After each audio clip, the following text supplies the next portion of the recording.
President Trump has spent the week defending himself from accusations of Russian collusion and defending his Supreme Court nominee from accusations of sexual assault. For more on this, it's time for a closer look.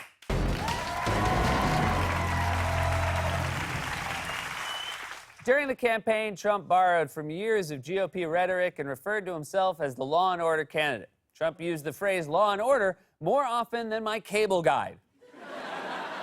He insisted that the law should apply equally to everyone, and by everyone, he meant immigrants, people of color, and Hillary Clinton. What makes us exceptional is that we are a nation of laws and that we are all equal under those laws. Hillary's corruption shreds the principle of which our nation was founded. We either have a country or we don't. We're a country of laws. We either have a border or we don't. We either have a border or we don't. Trump's brain is only capable of lies and super, super obvious truths. After all, this is the same brain that just the other day called Hurricane Florence one of the wettest we've ever seen from the standpoint of water. Oh, from the standpoint of water. I'm so glad you clarified. Trump's like a college freshman trying to write a 5-page essay for a class he never attended.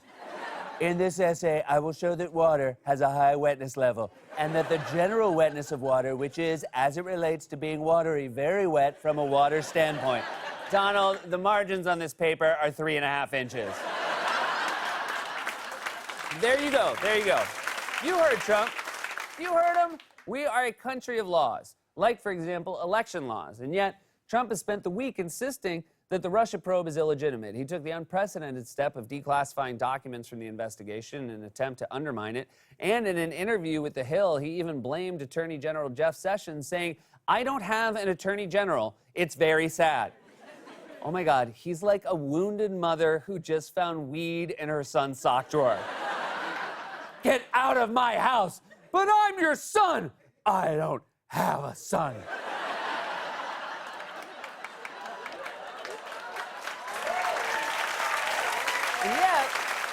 And yet, while Trump undermines the Russia investigation, he also wants to make it seem like he's been tough on Russia, as he did during a press conference on Tuesday where he claimed he was countering Russian aggression with force. I think Russia has acted aggressively. They respect force. They respect strength, as anyone does. And we have the greatest strength in the world, especially now. We were being depleted under the last administration. We had planes that were old and tired and didn't fly in some cases. That's right. The planes wouldn't fly because they were tired. It's official. Trump thinks in cartoons. In his mind, the planes fly by literally flapping their wings, and they have faces like Thomas the Tank Engine.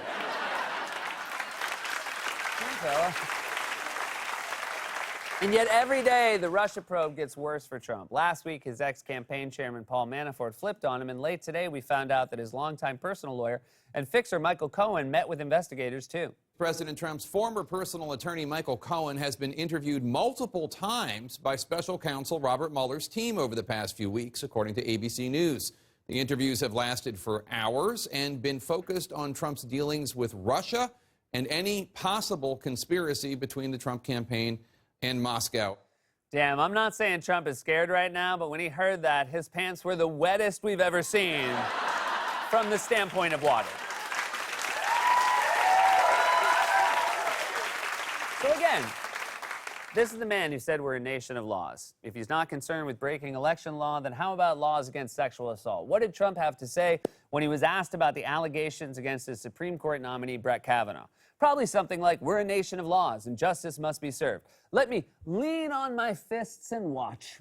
I feel so badly for him that he's going through this, to be honest with you. I feel so badly for him.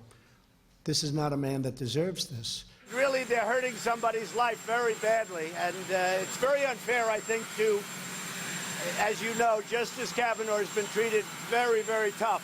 And his family, I think it's a very unfair thing, what's going on. He is such an outstanding man. Very hard for me to imagine that anything happened.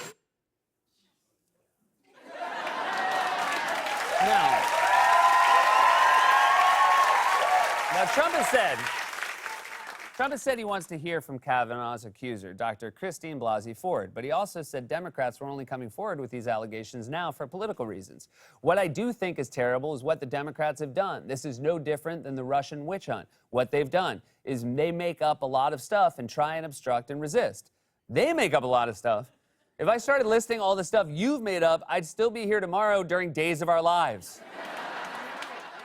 Trump and Senate Republicans are trying to sound like they're being fair-minded, but in reality, it's clear they have no interest in getting to the bottom of what happened. One way they could do that is by asking the FBI to reopen their background check on Kavanaugh, something the FBI does all the time. But Trump has tried to make it sound like the FBI doesn't want to get involved. What would be the problem with the FBI reopening their background investigation into Judge Kavanaugh? Would you support such a thing? It wouldn't bother me other than the FBI, John, said that they really don't do that. That's not what they do. Sir, will you ask the FBI to open its file? How important is I don't think the FBI really should be involved because they don't want to be involved. If they wanted to be, I would certainly do that. But as you know, they say this is not really their thing. It's not their thing. They're the Federal Bureau of Investigation. Investigation is in the damn name. That's like saying you don't think Taco Bell is interested in making tacos. Well, this will shock you. It turns out Trump was lying. Bloomberg News reported Wednesday that the FBI did not tell the president or the White House that it doesn't want to investigate the allegations against Kavanaugh or that it's not something the Bureau would do. The FBI could do further investigation if the White House requests it and provides direction. Of course they can. And Trump knows that. He wakes up at 5 a.m. every morning and scream tweets in all caps about how the FBI should be investigating crooked Hillary or the dirty dossier or why Rudy Giuliani's eyes are always trying to jump out of his head. Republicans clearly have no desire to get to the bottom of what happened. All they care about is getting a man accused of sexual assault on the Supreme Court so we can implement their agenda. If you have any doubt about that, watch this exchange with Louisiana Senator John Kennedy. A CNN anchor tries to explain to Kennedy calmly the details of Ford's story, but Kennedy won't have it. You've got to have some evidence, some facts. Okay. So here's what we do. Here's what we do have, because Poppy, I heard your three. I heard your 3 points, and Poppy, the third you're better one than this. is- Let me is- finish my answer. Let me finish my answer. Your You're third better one is than this. salient, and you said there have to be some facts, and I just want to note for our viewers the facts that the Washington Post reported, which include let me- therapist notes from 2012, Right. which include a polygraph test. Yes. Can I talk now? Yes. Oh, okay. I need to see the facts. You're seeing them. She's literally explaining them to your face. I need to see the facts. Okay, here are the facts. Stop interrupting me with facts when I'm in the middle of demanding facts. This is my fact demanding time. Republicans are making it clear as possible that they aren't actually interested in hearing the truth about what Brett Kavanaugh did, which is infuriating since Trump and Republicans spent the entire campaign saying we're a nation of laws. Although, in fairness, honesty is Not really their thing. there's been a closer look.